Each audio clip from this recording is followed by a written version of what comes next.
Vraiment, je vous le dis, faites très attention à ce que vous désirez. Un jour, un homme en retard au travail va sortir en courant de chez lui et arrivé dans le hall de son immeuble, il va dire à haute voix « Je vais être en retard au travail, mince, c'est tout ça à cause de mes cheveux, si seulement j'avais des beaux cheveux comme ma supérieure !»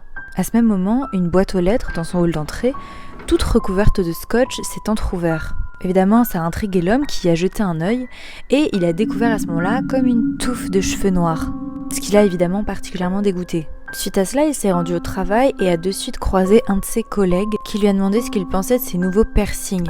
Pour lui faire plaisir, évidemment, il lui a répondu « Ouais, ils sont hyper beaux, franchement j'aimerais vraiment avoir les mêmes ». Mais à ce même moment, tous les piercings se sont arrachés du visage de son collègue.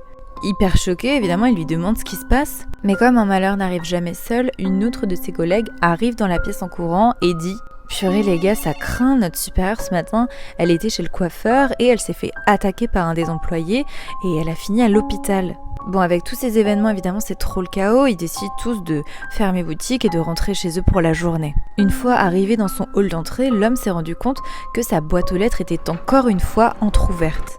Et en y jetant un œil cette fois-ci, il trouva les piercings de son collègue. À ce moment-là, c'était clair pour lui, il en était sûr. Tout ce qu'il désirait lui était en fait donné par le biais de cette boîte aux lettres. Il ne sait pas comment, il ne sait pas pourquoi, mais c'était comme ça. Évidemment, pour lui c'était beaucoup trop, donc à ce moment-là il décida de se rendre dans une boutique pour acheter de la super glue et sceller une bonne fois pour toutes cette boîte aux lettres. Alors il se rendit dans ce fameux magasin, mais une fois sur place, il croisa une jeune femme dont il était amoureux.